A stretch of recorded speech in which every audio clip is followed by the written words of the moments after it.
सत्ताईस सितंबर 2024 को इजराइल ने बेरूत पर करीब 80 टन से ज्यादा के बंकर रोधी बम गिराए थे और जब ये बम बेरूत पर गिरे तो मानो जलजला आ गया हो। पूरा लेबनान आईडीएफ के हवाई हमलों से थर्रा गया था और धमाकों के बाद पता चला कि इस हमले में हिजबुल्लाह प्रमुख हसन नसरल्लाह की मौत हो गई और उनके साथ हिजबुल्लाह के कई बड़े कमांडर मारे गए थे।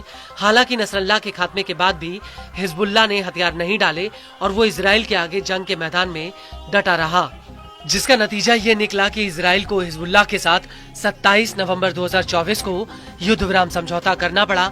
हालांकि समझौते के बाद भी इजरायली फौज अभी भी लेबनान में डेरा डाले हुए है और हिजबुल्लाह बार बार कह रहा है कि अगर इजराइल ने जल्द से जल्द लेबनान नहीं छोड़ा तो नेतन्याहू को इसके नतीजे भुगतने होंगे। हालांकि समझौते के तहत 26 जनवरी 2025 को आईडीएफ को लेबनान खाली करना था, लेकिन वो डेडलाइन के बाद भी लेबनान में डटी हुई है।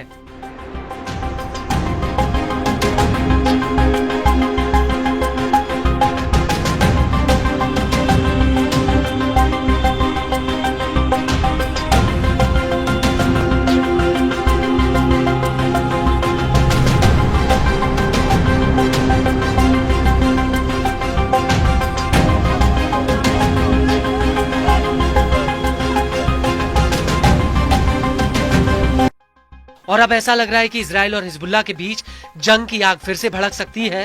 दरअसल इजराइल ने युद्ध विराम समझौते का उल्लंघन करते हुए लेबनान की बेका वैली में कई हवाई हमले किए। इसको लेकर न्यूज एजेंसी प्रेस टीवी का कहना है कि आईडीएफ ने हिजबुल्लाह के एक अंडरग्राउंड ढांचे को निशाना बनाया, जिसका इस्तेमाल हथियार बनाने में किया जाता था।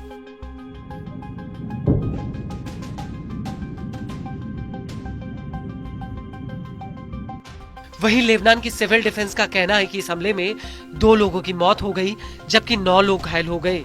इसको लेकर अल मनारा न्यूज एजेंसी और एनएनए न्यूज एजेंसी का कहना है कि आईडीएफ के हमले से जानता और ताल महज के पास एक पोल्ट्री फार्म में आग लग गई। एनएनए के मुताबिक आईडीएफ ने शीबा फार्म्स के बाहरी इलाके पर भी हमला किया। इसके अलावा याहमार अल शाकिफ के उत्तरी प्रवेश द्वार पर आईडीएफ ने एक घर पर ड्रोन अटैक किया। लेकिन इस सब के बीच बड़ी बात यह है कि मरून अल रस के बाहरी इलाके में आईडीएफ के सैनिकों ने 4 लेबनानियों को किडनैप कर लिया। इसी इलाके में आईडीएफ की गोलीबारी में 2 लोग घायल भी हुए।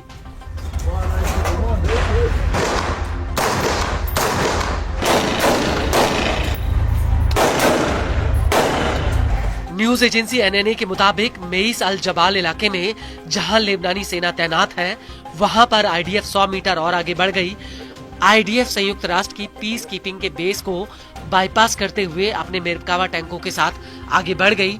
इसी बीच आईडीएफ के कई ड्रोन बेरूत के आसमान और दक्षिण उपनगरीय इलाकों में काफी कम ऊंचाई पर उड़ते हुए दिखे।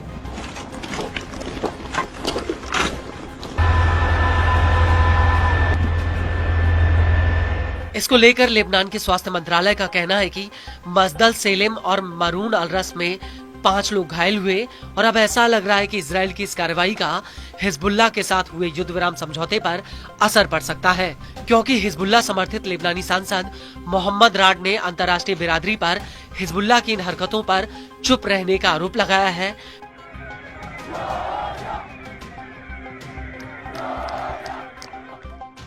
मोहम्मद राड का कहना है कि अंतर्राष्ट्रीय समुदाय की इजराइल पर चुप्पी उसे सभी अंतर्राष्ट्रीय और मानवीय कानूनों का उल्लंघन करने का बढ़ावा देती है और ऐसे हालातों में लेबनानी नागरिकों के पास इजराइल की इस आक्रामकता का विरोध करने का वैध अधिकार है।